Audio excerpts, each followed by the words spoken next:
I got home at 8:47 p.m., Monday, September 14th, 2009, and found a letter sitting on my kitchen counter beside a half-empty cup of coffee. The smell hit first, burnt roast and lilacs. My sister Carla's perfume. The house was quiet, too quiet. Ray's truck was gone, his toolbox missing from the garage.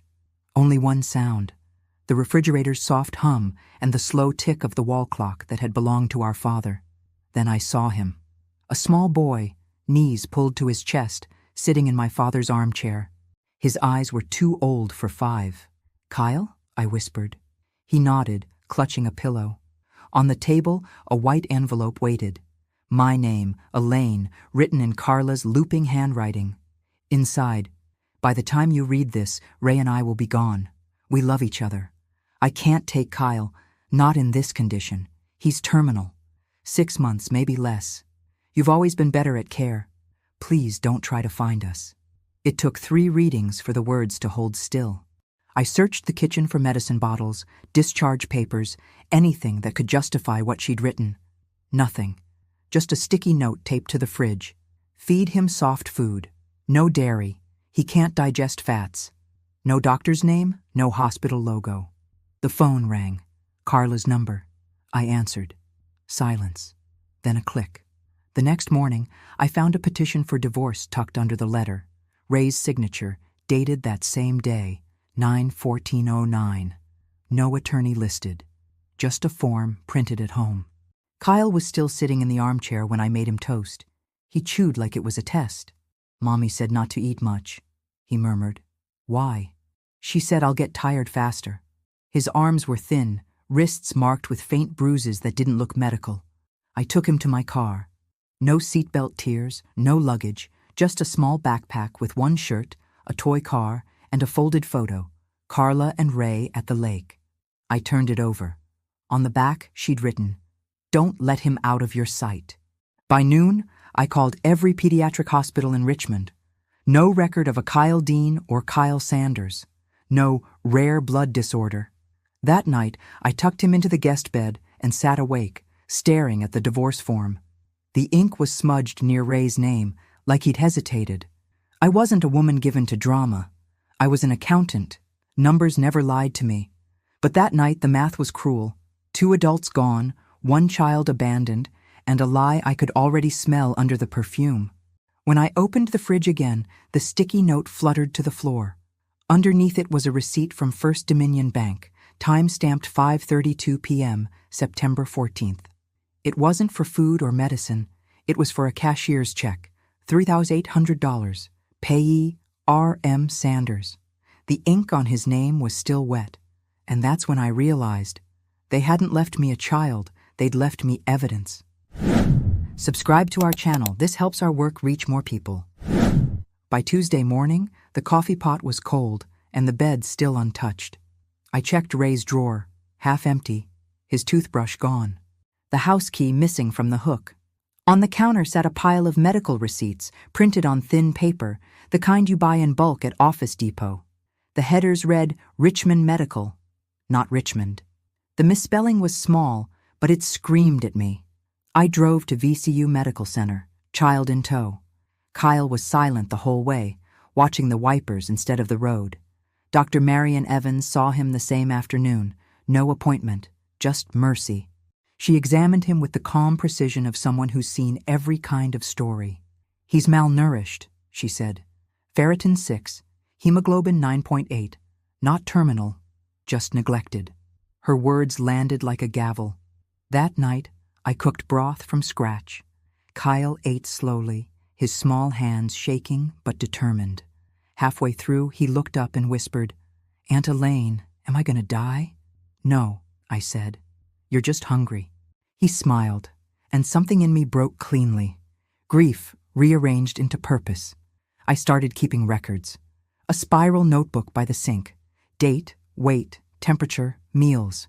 Each page signed with my initials like scripture. 2 days later, a bill arrived in Carla's handwriting. $20.60. Final notice. No hospital address, only a P.O. box. I brought it to First Dominion Bank. The clerk frowned. "This check cleared yesterday, by someone named Carla Dean Sanders. So she was alive, moving money. When I came home, I found the phone blinking, new voicemail. I pressed play, Carla's voice whispering fast. Ray, don't leave this on her machine. Delete your end. Use the template I made and stamp the envelope from Dr. A. Then static. She'd used my house as her front. Every fake invoice, every receipt, run through my kitchen printer, my name as the trail. The next morning, I went to the police station on Marshall Street. The officer listened politely but said, "Ma'am, without physical harm or direct fraud in your name, there's not much we can do." So I did what I knew best. I opened a folder, labeled it Carla Dean Sanders, Assets and Lies, and began collecting proof. Every call, every bill, every minute. Kyle slept in my bed that week. I left the hallway light on. Habit, maybe hope. At 3:14 a.m. Thursday, the phone rang again. I didn't answer. I just listened to the ringing fade, slow and even, like someone checking if I was still alive. The hospital said they never heard of Kyle, and now I knew why. April 12th, 2009, Easter Sunday. Carla swept in wearing a red wrap dress and grief that looked pressed. She kissed Kyle's hair like a camera was watching and told me, in a whisper staged for sympathy, rare blood disorder. 6 months, maybe less. She slid a sticky note across my table. Bread, jelly, no milk, no playground. He tires easily. There was no doctor's name, no clinic address, only rules that shrank a child. I wrote 4:18 p.m. on a grocery slip and tucked it into my wallet. Numbers calm me when people don't. By May, she was borrowing my Honda for specialist appointments. She'd return it with the radio on a station she hated and the gas light blinking like a lie. In the console, I found a parking stub. St. John's Square, 5:53 p.m. Nowhere near a hospital. When I asked, she cried. Tears bought her alibis.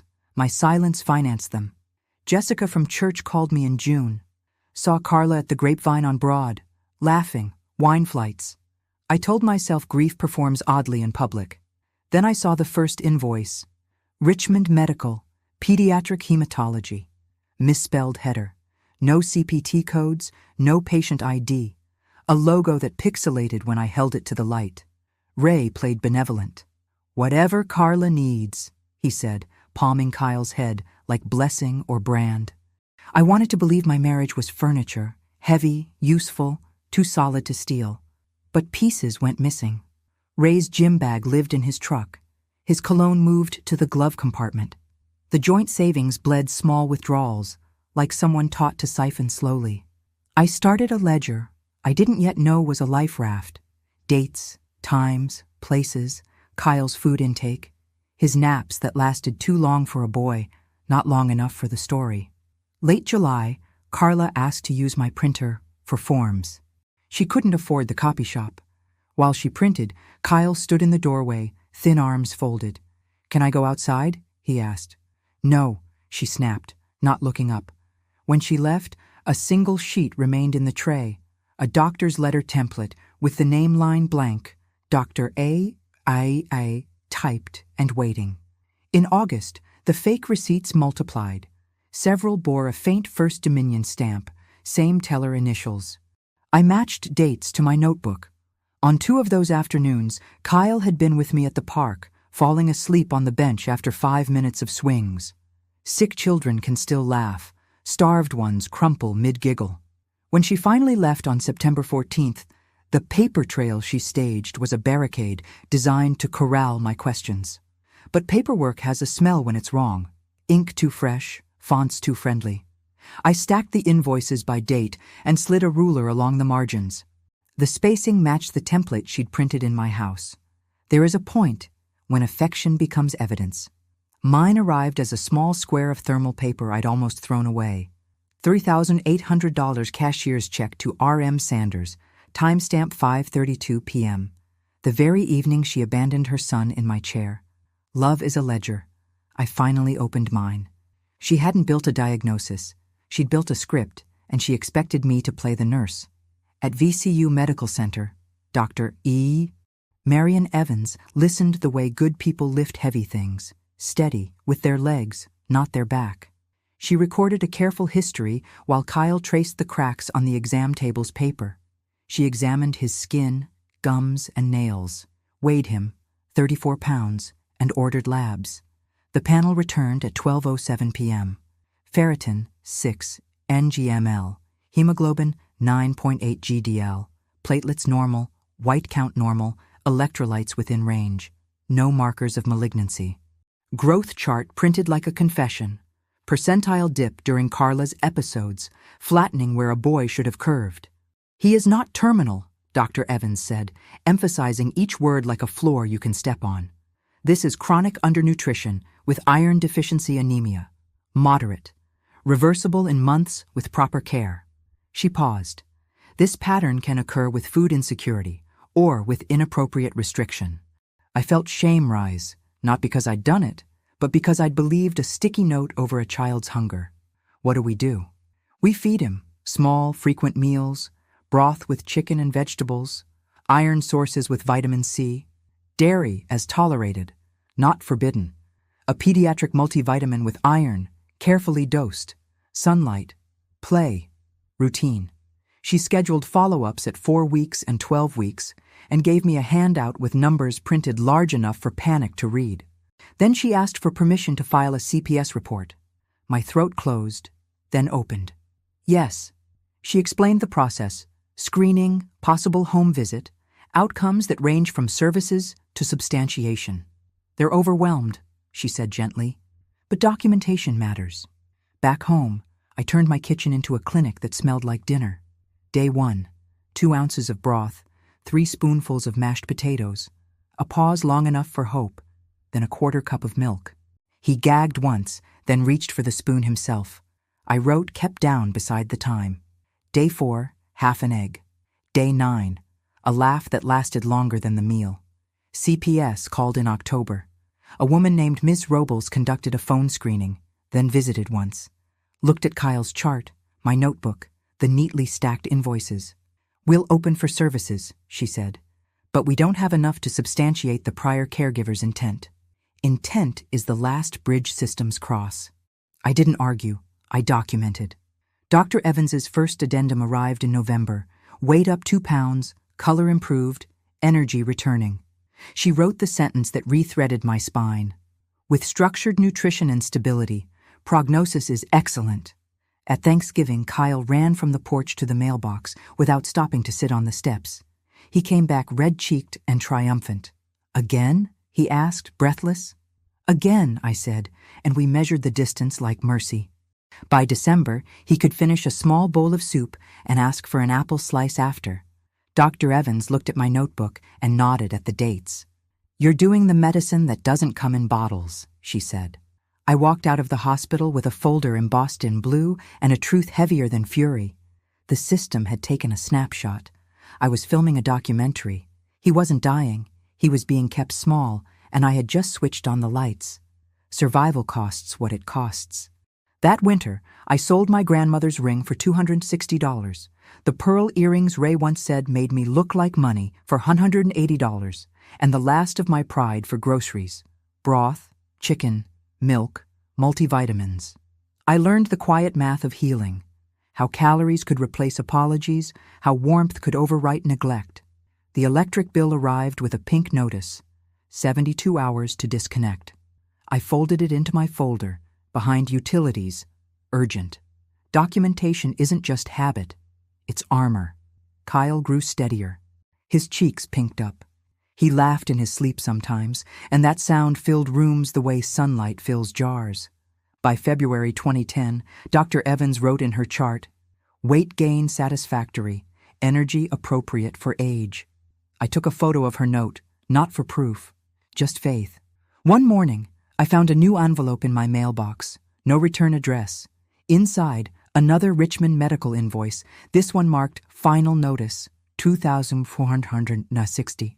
The font was cleaner now, bolder, as if practice had made the forgery confident. But the logo still bled pixels.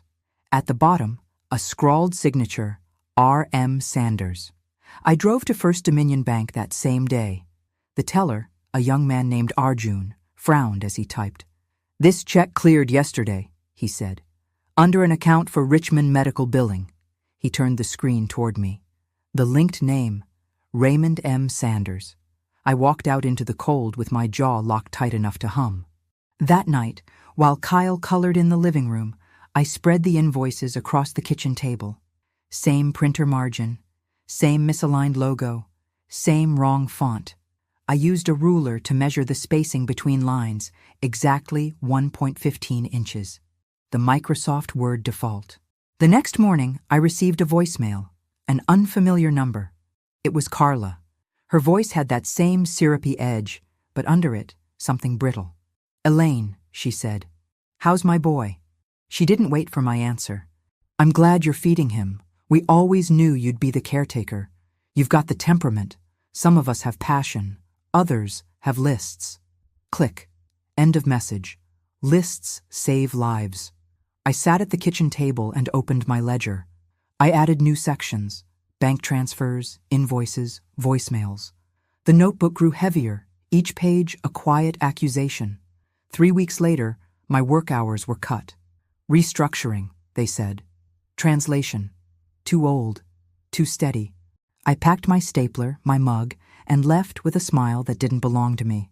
When I got home, Kyle was drawing a house, 2 windows, a door, and a sun.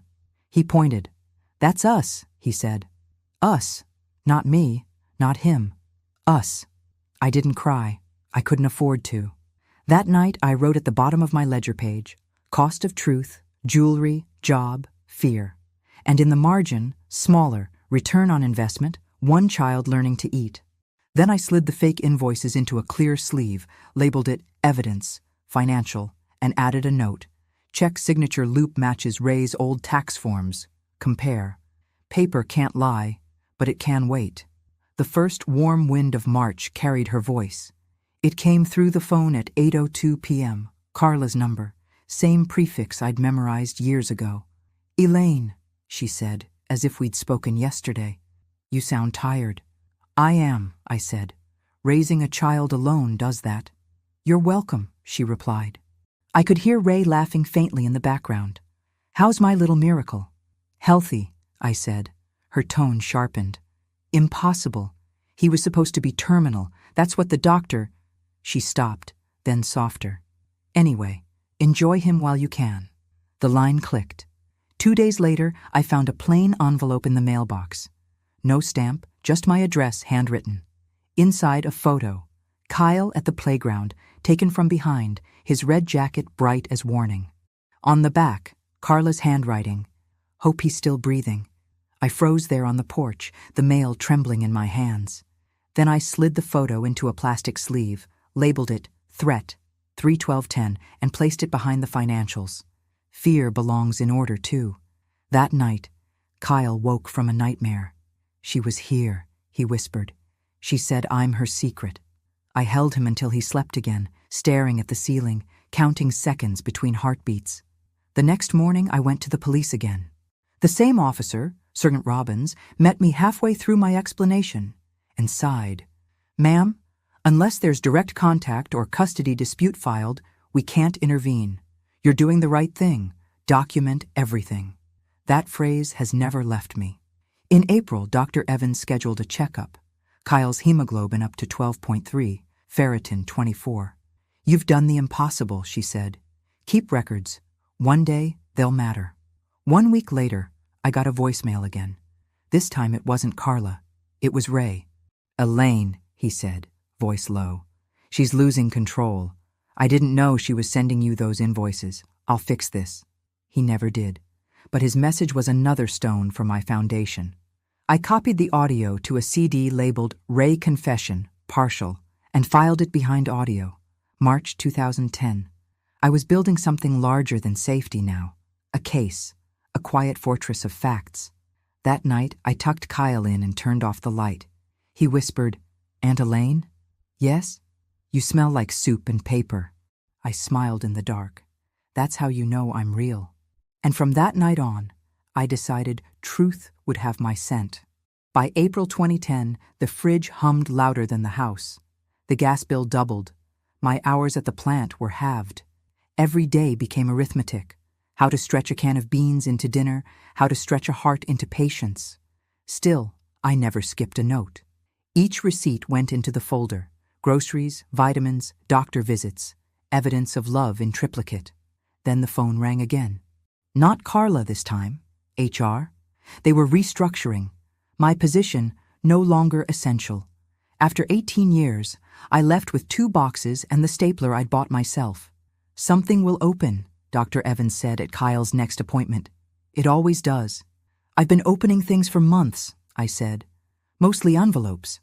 Kyle was thriving. He could ride a bike now, breath steady, skin tan from sunlight. CPS closed the case that June. Stabilized environment, the letter said. No further concerns.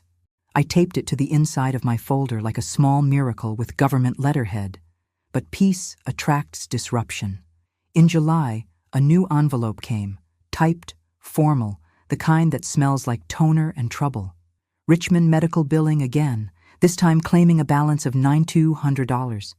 I nearly laughed. They were getting bolder. That night, I found another voicemail left at 2:07 a.m. Carla again, voice slurred. I know you're keeping track, she said. You always were the little accountant. Just remember, numbers can be rewritten. I replayed it twice, then burned it onto a CD, labeled it Voicemail Threat 2, and stored it next to Ray's partial confession. A week later, my landline light blinked again. This time, a message from months before, somehow stuck in the system. A man's voice this time. Ray, delete your end. Use the template. Stamp the doctor letter from static. I froze. That's what Carla had said too. Dr. A. The coincidence wasn't coincidence. It was coordination. I went to Tanya, the church notary who'd once notarized my tax forms for free.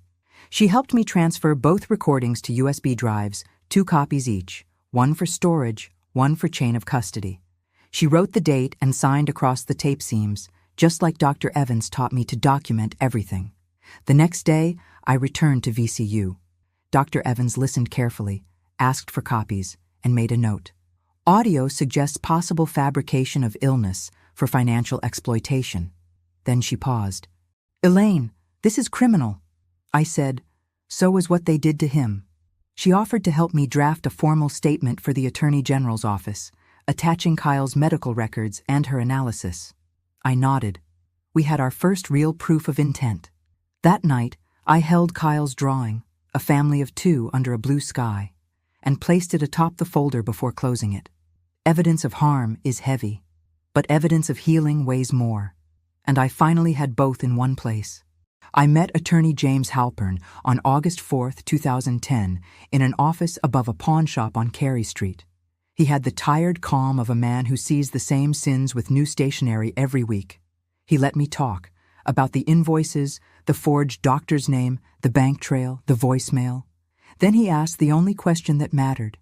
Do you still have originals? Yes, I said. Everyone. He smiled, small, but real. Then they have a problem. We filed 2 actions, a petition for guardianship and a fraud investigation referral to the state's financial crimes unit. He explained it carefully. You won't see handcuffs. You'll see letters, subpoenas, silence. That's how truth moves. For the first time, I wasn't documenting for myself. I was building a case. Tanya notarized every affidavit. Dr. Evans attached a sworn medical summary citing intentional dietary restriction inconsistent with any known disorder. Kyle's photo sat in the corner of each page, before and after. By September, the Attorney General's office sent acknowledgement. Case number F-277. Subject, Dean Sanders' financial misrepresentation. That same week, Ray left a voicemail. Elaine, he said, voice low. I've been contacted by investigators. I didn't know she'd gone that far. I'll cooperate. I saved it, timestamp and all. Cooperation is confession, if you write it down. In October, subpoenas reached Carla's leasing office. She was still in Richmond, hiding in plain sight. Halpern called to update me. They found 12 cashier's checks linked to that fake account. One signature matches her handwriting. The bank will freeze the funds. I didn't celebrate. I just made tea. By November, CPS reopened its file, not because Kyle was in danger, but because evidence showed he had been. Historic neglect substantiated, the letter read. Perpetrator identified. The system had caught up to the truth, 12 months late. On December 2nd, Halpern called again. They're offering her a plea, deferred sentence, full restitution, record of fraud, no prison, but it follows her name forever. I nodded, even though he couldn't see me. That's enough. Paper lasts longer than people. That night I took every document, police acknowledgement, medical summary, notarizations, Ray's statement, and filed them behind a new tab. Justice, 2010. When I closed the folder, it felt lighter. Not because the past had vanished, but because it finally had a title. Some people chase closure. I file mine under case number. Justice didn't arrive with sirens. It arrived with letterhead. In December 2010, Halpern called.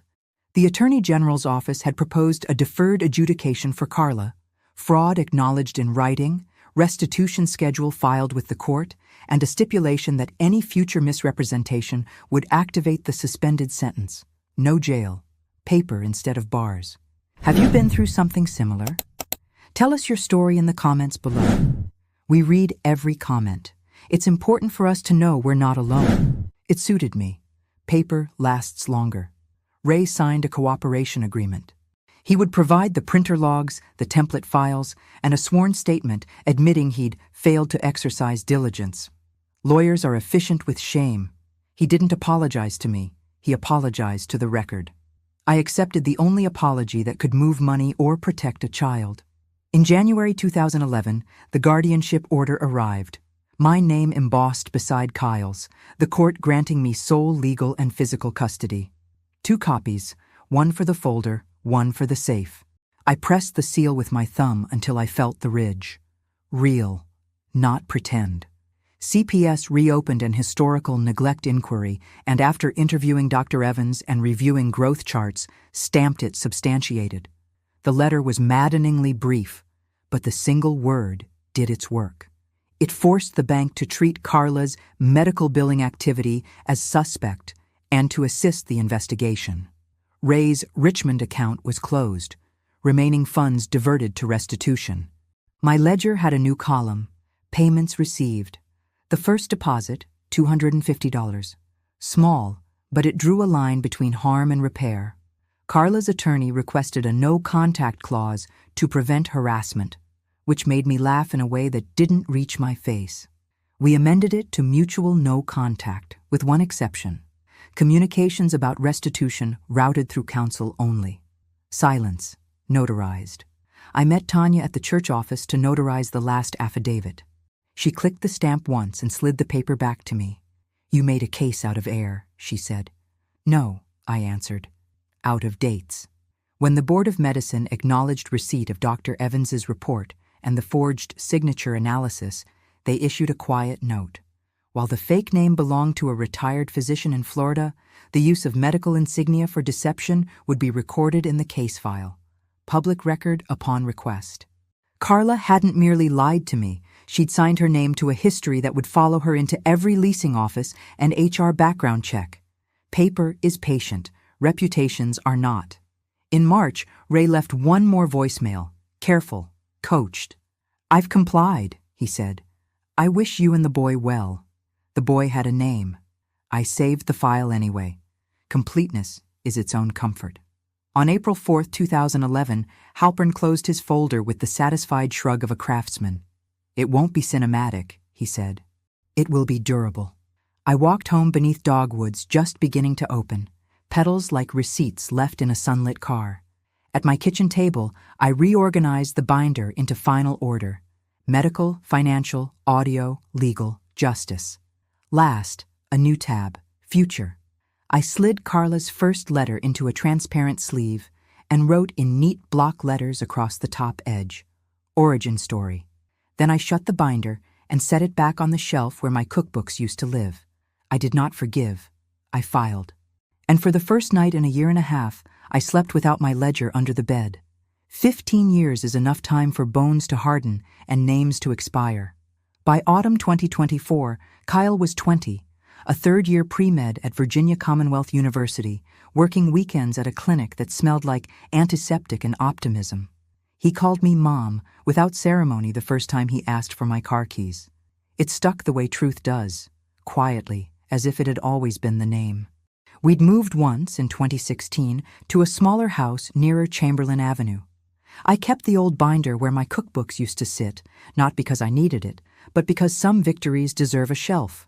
The restitution payments arrived irregularly and unremarkably, $125, $90, $260, like weather. When a payment was late, a paralegal sent a form letter. Paper kept walking while I cooked dinner. On Sundays, Kyle did my grocery run and returned with a receipt folded lengthwise, total circled, like a child showing a report card. He was taller than Ray now, if Ray still counted. We hadn't spoken since the last coached voicemail.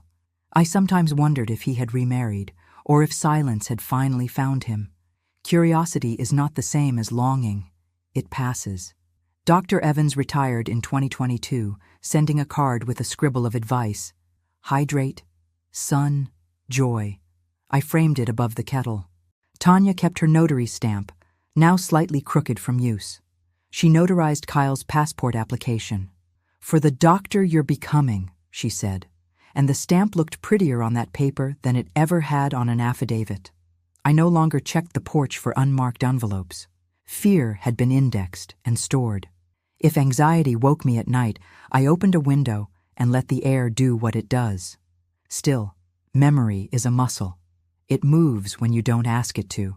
Sometimes I'd be in Publix on West Broad, and the citrus and wax smell would carry me back to a particular silence. I'd grip the cart and breathe until the present returned. The present usually returns if you feed it. One evening in October, the sky a dulled copper. Kyle and I were driving home from campus, the binder riding quietly in the trunk under a bag of onions. He reached over and tapped my hand once, our private signal for, "I'm here." He was telling me about a patient who'd confused symptom with story. "It happens all the time," he said. "People inherit explanations. They need new language before they need medicine." "New language," I repeated, tasting it. At a stoplight, a car pulled alongside us, a profile in the glow of a phone. Bleached hair, thinner, a bracelet that caught the red and returned it as gold. My foot pressed the brake harder than I meant to. Kyle noticed the change in gravity. "You okay?" "I'm fine," I said. "Old ghost." The light turned green. The other car turned right. We went straight. Back home, I took the binder from the trunk and set it on the counter to wipe the onion dust. My hand lingered on the tab that read, "Future." I didn't open it. I didn't need to. People think closure is a door. It's a drawer. And then, a week later, in aisle 4, under the bright hum of October, I smelled lilacs and floor wax at the same time. Publix on West Broad smells like oranges and clean floors. The hum is constant, like a steady thought. I was reading labels on milk when a familiar perfume cut through the citrus. Lilac, the old costume. Elaine? A voice I had rearranged my life to live without. I turned. Carla, thinner, hair bleached into straw, bracelet flashing gold. Behind her, a man pushing a half-empty cart, careful with his eyes. Ray. Age had done what I could not, removed the smirk and left the face. "We shouldn't do this here," Carla said, smile small, voice pitched for sympathy. "Can we talk?" She gestured toward the back aisle, where the lights dim a little and the wax smells stronger than fruit. We walked, not because I wanted to, but because storms have an eye, and I like to stand in it. Carla folded her hands over the cart handle. "You look well," she began. Older. A pause. Stronger. "Truth does that," I said. Ray studied the shelf labels like there were answers printed there. "We've both moved on," he offered, testing a neutral tone. "I'm sorry if, I said, and let the word hang. Carla tried the soft story. "I made mistakes. I was scared. Money, doctors, the economy. I thought," she looked up, eyes glistening exactly enough. "I thought he would be better with you." "He was," I said. "But not because you thought." Her jaw tightened a fraction. "I'm trying to apologize." "Apologies are payments," I said. "They require amounts. Ray's gaze flicked to my hands, empty except for the cart. He was looking for a folder. People who fear paper can smell it even when it isn't there. I'm not proud, Carla said, voice lowering. I had help writing those letters. I panicked. You always had the plans, Elaine. I had the bills. You made me feel... She stopped. Small. You made a child small, I answered. Her eyes flashed. Not rage, calculation. You could have turned me in. You didn't. I did, I said plainly. It just took a year for the system to read what I wrote. Ray swallowed. We've complied with everything required. The sentence sounded practiced. I know, I said. Restitution arrives like weather. Carla's fingers tightened on the cart bar. You won, she said, almost tender. You got what you wanted. A child. A life. I'm asking for détente. No more digging. I have a job. She nodded toward the bracelet. I worked for it. I looked at the initials engraved in gold. RMS. The past, worn as jewelry. I'm not digging, I said. I'm shopping. Ray took a breath like a man about to negotiate. How is he? He asked carefully. Kyle. Names have gravity when you use them right. I let his fall between us. Alive, I said. Hungry for work, not excuses. Carla exhaled like a held note. We wondered, she murmured. We thought... She caught herself. We hoped he was... okay. The hum of the store thickened. Somewhere near the registers, a child laughed, then cried. The sound traveled, softened by aisles. Carla's smile sharpened just enough to show the old metal underneath. And he still... calls you that? She asked, the last word implied, not spoken. I didn't answer. I didn't offer comfort or theater. I let the fluorescent lights do what they do, show everything evenly. From the front of the store came the sigh of the automatic doors. A familiar cadence of steps entered the hum. Confident, unhurried, a body that had learned the rhythm of clinics and kitchens. I didn't turn. They did. They asked if the boy was still alive. We moved from the dim to the bright, carts rolling toward the registers where life rings up and prints itself at the bottom. Carla's public smile reassembled. Ray adjusted his collar like respect could be buttoned on. Elaine, she said louder now, voice for witnesses. We were just catching up. It's been so long. A cashier glanced over. A mop paused. Humans leaned toward weather. I set my milk on the belt. I didn't reach for my binder. I didn't need it. Paper isn't a weapon you wave. It's a climate you create. Ray tried a genial note. We heard he did well in school. We heard, Carla echoed, softer, angling for grace. We're proud. In our way. I looked at the scanner light, red line, steady. Pride is also a payment, I said. It requires costs. The doors sighed again. The footfalls reached us. A hand, warm, steady, rested on my shoulder with that subtle tap he uses when words aren't necessary. Mom? Kyle's voice, deeper now, trained by late nights and clean decisions. Carla made a sound like metal biting its lip. Ray's eyes went slack, then sharpened, counting variables. Kyle stepped into the aisle light, clinic badge clipped to his pocket, the calm posture of someone fluent in charts and choices. He nodded once at the cashier, then at the paused mop, acknowledging the accidental congregation. Hello? He said to them, polite. Then to Carla and Ray, equally polite. You must be shopping for something that lasts. Carla attempted the maternal script. Kyle, she said, reaching halfway, hand trembling. I think about you every day. I was young. She hunted for a word that would make math from chaos. Lost. You were organized, he said, voice even. Templates, stamps. A diagnosis you rehearsed. He didn't raise his tone. He didn't have to. I learned what hungry actually is. It isn't drama. It's quiet. Ray tried to retake the room. We made mistakes, he said, pitching reasonable. But we're trying to... Stop, Kyle said, not unkindly. You're negotiating in public with the person who kept me alive. The cashier's scanner beeped. The sound made a small red star on the milk, then moved on. Carla's face arranged itself into remorse. I'm sorry, she said softly now to me. I truly am. Apologies have amounts, I repeated. Kyle tilted his head, a habit he has when he's reading an EKG. "You're both worried about what we might do," he said. "Don't be. We already did it. Years ago." He glanced at me, then back at them. "We made a life." Carla's eyes flicked to my left hand, to the absence of rings, to the presence of grocery lists in my purse. She sought a weakness and found dinner.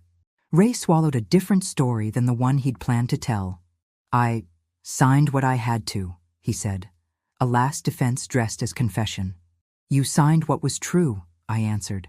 Silence did its work, not empty, structured, the kind that settles dust. Kyle lifted the shopping bag from the turntable and set it in our cart. "We're going," he said gently, to no one in particular. Then to Carla, a final professional kindness. "Eat well. It helps." He turned us toward the doors. The mop resumed. The cashier cleared her throat and announced a total like a benediction. Back in the car, Kyle placed the bags carefully in the trunk and set his hand on the closed binder that rode there like a calm animal. "Do you need it?" he asked. "Not today," I said. We drove out into the copper evening, past a billboard advertising new language for old pain. And in the rearview mirror, lilacs finally smelled like air again. Time didn't sprint after that aisle. It walked. That's how consequences arrive, when the paper already exists. 2 days later, Attorney Halpern left a voicemail.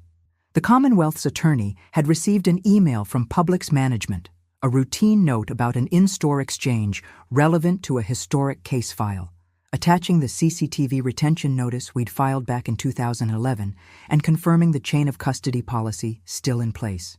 Not new evidence, just a present tense echo that reminded the record it was still the record. A week after that, a certified letter arrived from First Dominion's compliance unit. Restitution arrears had triggered an automatic review. Their system had flagged a gap, 3 missed payments in 2023. The letter laid out a schedule, the amounts, the administrative fee I didn't ask for and wouldn't pay. "No action required on your part," it read.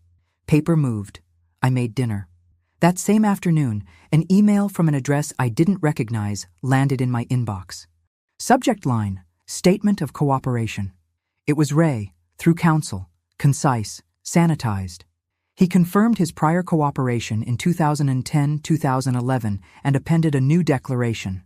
Acknowledgement of the in-store encounter, no contact intention. Commitment to satisfy any arrears within 60 days. It wasn't apology, it was accounting. I filed it under legal, addenda. Then I boiled potatoes. Carla took longer to vibrate the web. She always did. In mid-November, Tanya slid into the pew beside me before service with a small sigh. "River Oaks Leasing is posting for a new assistant manager," she said gently. "Background checks are routine for promotions." I nodded. No glee, no grief. Just the confirmation that records do what they do when asked. I didn't call anyone. I didn't tell Kyle. He had a pharmacology exam to study for and a coffee habit to support. Life is a better use of air than gossip. 2 days before Thanksgiving, a plain white envelope without a return address waited on my doormat, tucked, not tossed. Inside, a single page torn from a legal pad. I read the report. I don't have excuses. I have rent. No signature, just 3 cramped initials in the corner I knew by muscle memory. CDS. I didn't keep the page. I kept the postmark and the time. Documentation is not revenge. It's a mirror. The last item arrived early December. A notice of compliance from the court stating restitution current and the deferred adjudication still in force, with the annual reminder that any new misrepresentation activates the original sentence. I tucked it behind the 2011 order, edges aligned, a thin new layer on the old spine. On December 12th, Kyle and I put up 2 strings of white lights along the porch rail. He balanced on the second step, the way boys do when they are men, but you still see their kindergarten shoes. "You're quiet," he said. "Listening," I answered. "For what?" "For nothing," I said, and meant it. After he went inside, I stood beneath the dogwoods gone bare, hands in the pockets of the coat that still smelled faintly of onions and paper. Somewhere far off, a siren rubbed the night and faded. I thought briefly of the aisle, the bracelet, the old perfume, and then I thought of soup. When silence no longer asks for permission, it becomes furniture. And that winter, for the first time, the past stopped pulling on the hem of my coat. Justice is a maintenance plan. It needs checking, like gutters and grief. In January 2025, the Board of Medicine responded to a records request Halpern had filed months earlier, routine housekeeping on a closed file. Their letter was tidy, stamped, unemotional. Confirmation that the forged physician report and Dr. Evans's addendum remained public record upon request. Notation that the misuse of medical insignia had been administratively documented. No pending actions. It wasn't drama. It was durable. First, Dominion sent a quarterly report. Arrears cleared, next payment posted. The amounts weren't large, but they were line items that said the math still remembered the crime. I brought the letter to the file cabinet, slid it behind Restitution, 2025, and closed the drawer with the gentle click that, in my house, is what closure sounds like. In February, Kyle matched into a summer research program on iron metabolism. He came home with a grin he tried to hide and a stack of articles taller than a soup can. "You picked your dragon," I said. He laughed. Or it picked me. March brought rain and a postcard from Dr. Evans, now retired to a small town with good porches. On the back, a fountain pen line that pinpricked my eyes. Some cases remind me why I stayed. I slid it into the front of the binder, not under medical or legal, but before both. Origin deserves front row seating. April gave me an invitation to a neighborhood association meeting I usually ignored. This time I went. The topic was community support protocols, how to notice when neglect hides behind tidy stories. I didn't speak. The younger women spoke. I watched heads nod, pens move, small lights turn on behind eyes. Not my case, not my confession. Just the next file starting in someone else's drawer. May nudged an email from Ray again, through counsel, attaching a final payment schedule to retire the restitution balance by year's end. He included a single sentence at the bottom that no lawyer would have written. "I hope he's well." I didn't reply. Some sentences are receipts without totals. June arrived with heat and hydrangeas. Kyle and I ate dinner on the back steps, legs tucked, napkins in our laps, like two people who survived bureaucracy and made a habit of eating on time. He told me about a patient who'd confused inheritance with destiny. I said those are different, he told me, and his fork made a small compass on the plate. Inside, the binder sat where the cookbooks used to live. I hadn't opened it in months. The house felt bigger around it, not because paper takes space, but because peace does. That night, I pulled the folder out, not to add anything, but to move one page.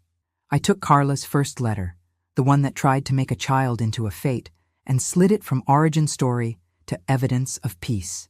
Not to forgive, to classify. I printed a single new sheet and placed it on top. Index, final.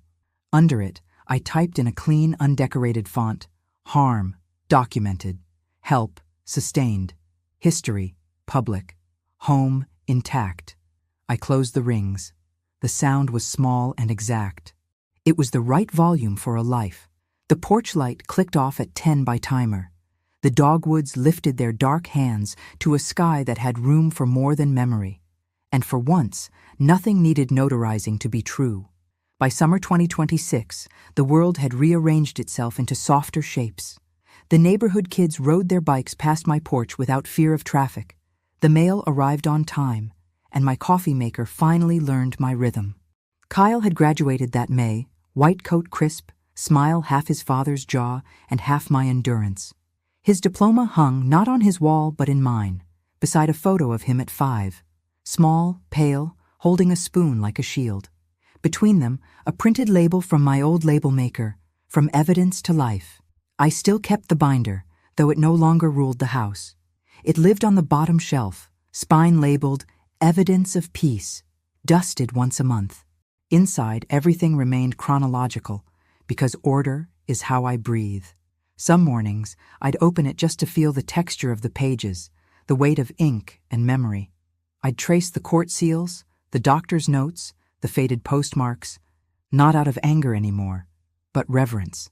Every line was proof that the world, given time and paper, can correct itself. One day in June, a new envelope appeared. Not a threat this time, but an invitation. VCU School of Medicine, embossed in gold. Inside, we invite you to join us for the scholarship luncheon honoring community contributors. I smiled. I hadn't contributed money. I'd contributed a life. The luncheon was gentle, all polite applause and linen napkins. Kyle spoke briefly. My first lab wasn't in a university. It was a kitchen with measuring cups instead of pipettes. The audience laughed softly. He continued, "Everything I know about documentation, I learned from someone who never stopped keeping records." He looked at me, steady and quiet, and I understood that some titles don't need ink. Afterward, he introduced me to his colleagues. One asked if I'd ever worked in law. "No," I said. "Just life." She laughed. "You should teach." Maybe I already did. That evening, I walked home alone, the program folded neatly in my purse. I made tea, lemon, honey, calm, and sat on the porch. The streetlights flicked on one by one, like check marks against darkness. From across the street, Tanya waved. She was slower now, but still sharp. "You keeping records of sunsets too, Elaine?" she called. "Only the good ones," I said. She nodded. "That's how they last." Inside, I added one final entry to the binder, dated June 21st, 2026. No new evidence required. I closed it, slid it back onto the shelf, and let the quiet settle. At my age, peace doesn't mean silence. It means accuracy.